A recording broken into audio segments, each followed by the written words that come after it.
매일 성경과 함께하는 오늘의 큐티 시간입니다.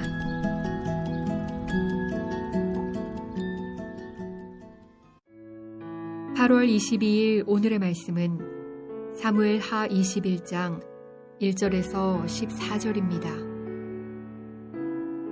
다윗의 시대에 해를 거듭하여 3년 기근이 있으므로 다윗이 여호와 앞에 간구하매 여호와께서 이르시되 이는 사울과 피를 흘린 그의 집으로 말미암음이니 그가 기브온 사람을 죽였음이니라 하시니라. 기브온 사람은 이스라엘 족속이 아니요 그들은 아모리 사람 중에서 남은 자라. 이스라엘 족속들이 전에 그들에게 맹세하였거늘 사울이 이스라엘과 유다 족속을 위하여 열심히 있으므로 그들을 죽이고자 하였더라. 이에 왕이 기브온 사람을 불러 그들에게 물으니라. 다윗이 그들에게 묻되 내가 너희를 위하여 어떻게 하랴? 내가 어떻게 속죄하여야 너희가 여호와의 기업을 위하여 복을 빌겠느냐? 하니 기브온 사람이 그에게 대답하되 사울과 그의 집과 우리 사이의 문제는 은금에 있지 아니하오며 이스라엘 가운데에서 사람을 죽이는 문제도 우리에게 있지 아니하니이다 하니라. 왕이 이르되 너희가 말하는 대로 시행하리라. 그들이 왕께 아뢰되 우리를 학살하였고 또 우리를 멸하여 이스라엘 영토 내에 머물지 못하게 하려고 모해한 사람의 자손 7사람을 우리에게 내주소서. 여호와께서 택하신 사울의 고을 기브아에서 우리가 그들을 여호와 앞에서 목매어 달겠나이다 하니 왕이 이르되 내가 내주리라 하니라. 그러나 다윗과 사울의 아들 요나단 사이에 서로 여호와를 두고 맹세한 것이 있으므로 왕이 사울의 손자 요나단의 아들 무비보셋은 아끼고 왕이 이에 아야의 딸 리스바에게서 난 자 곧 사울의 두 아들 알모니와 무비보셋과 사울의 딸 메랍에게서 난 자 곧 무홀라 사람 바르실레의 아들 아드리엘의 5 아들을 붙잡아 그들을 기드온 사람의 손에 넘기니 기드온 사람이 그들을 산 위에서 여호와 앞에 목매어 달매 그들 7사람이 동시에 죽으니 죽은 때는 곡식 빼는 첫날 곧 보리를 베기 시작하는 때더라. 아야의 딸 리스바가 굵은 배를 가져다가 자기를 위하여 바위 위에 펴고 곡식 빼기 시작할 때부터 하늘에서 비가 시체에 쏟아지기까지 그 시체에 낮에는 공중의 새가 앉지 못하게 하고 밤에는 들짐승이 범하지 못하게 한지라. 이에 아야의 딸 사울의 첩 리스바가 행한 일이 다윗에게 알려지매 다윗이 가서 사울의 뼈와 그의 아들 요나단의 뼈를 길르앗 야베스 사람에게서 가져가니 이는 전에 블레셋 사람들이 사울을 길보아에서 죽여 블레셋 사람들이 벳산 거리에 매단 것을 그들이 가만히 가져온 것이라.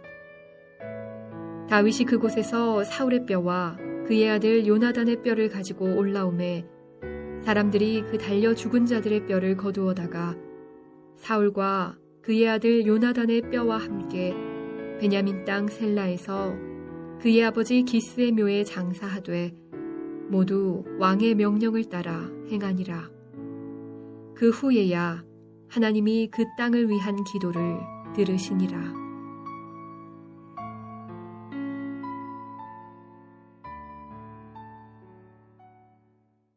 말씀으로 시작하는 월요일입니다. 계속 살펴보는 다윗 말씀처럼 오늘 하루의 삶이 하나님 마음에 합한 하루가 되기를 소망합니다. 이스라엘 땅에 3년간 심한 기근이 들게 됩니다. 다윗은 단순히 현상으로 보지 않고 하나님께 묻습니다. 그때 하나님께서는 기브온 사람들의 죽음 때문이라고 말씀해 주십니다. 이 기브온 사람들은 여호수아 시대의 언약을 맺은 민족입니다. 멀리서 온 것처럼 속이고 화친을 맺은 백성이었던 것입니다. 여호수아는 그들의 생명을 보전하되 노역을 하도록 시킵니다. 그런데 이러한 언약을 어기고 사울은 그 백성들을 죽이고 맙니다.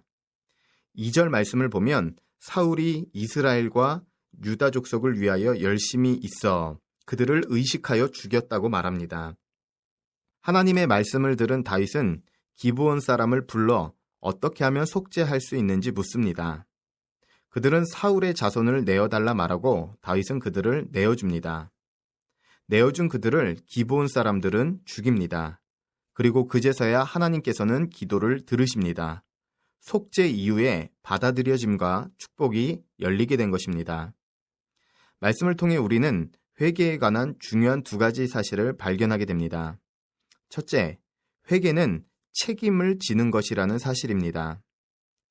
기근의 문제의 원인을 안 다윗은 하나님께 회개하는 것만으로 끝나지 않았습니다. 당사자인 기브온 거민을 찾아 그들에게 묻고 책임을 지는 모습을 보입니다. 우리는 회개를 하나님과의 관계에서만 찾습니다. 하지만 회개는 나로 인해 생긴 잘못과 어려움에 대해 책임을 지는 것입니다. 나로 인해 빚어진 고통에 대해 책임을 지고 용서를 구해야만 하는 것입니다. 영화 밀양을 보면 시내라는 여주인공은 자신의 아들을 유괴한 범인과 마주하게 됩니다. 감옥 안에 있는 그에게 어떤 심정이냐고 묻자 그는 하나님께서 자신을 용서하셔서 너무 평안하다고 말합니다. 이런 모습은 진정한 회개의 모습이 아닙니다.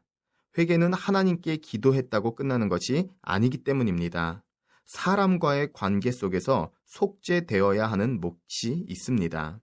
혹시 누군가에게 상처를 준 채 그냥 넘어간 것이 있다면 찾아가 용서를 구하시기 바랍니다. 기브온 거민들이 용서하기 전까지 하나님도 듣지 않으셨음을 우리는 기억해야 합니다. 둘째, 또한 회개는 거룩한 삶으로 완성된다는 것입니다. 다윗은 사울의 아들들이 죽은 곳을 그대로 방치하지 않습니다. 오히려 정결케 함으로써 하나님께 신실한 모습을 보입니다. 우리의 삶 역시 예수님의 십자가 죽음으로 대가를 지불받았습니다. 이후 우리의 삶은 정결함과 거룩한 삶으로 나타나야만 합니다. 다시 죄로 얼룩지는 일이 없어야 하는 것입니다. 그래서 프란시스 셰퍼는 말했습니다. 눈물 한 방울 없이도 할 수 있는 것이 회개다. 감정적 슬픔이나 뉘우침이 아닌 삶의 돌이킴만이 진정한 회개라는 것입니다. 다시 하나님 앞에서 돌이켜서 하나님이 들으시고 살피시는 매일의 삶을 살아가게 되시기를 주님의 이름으로 축복합니다. 기도하겠습니다.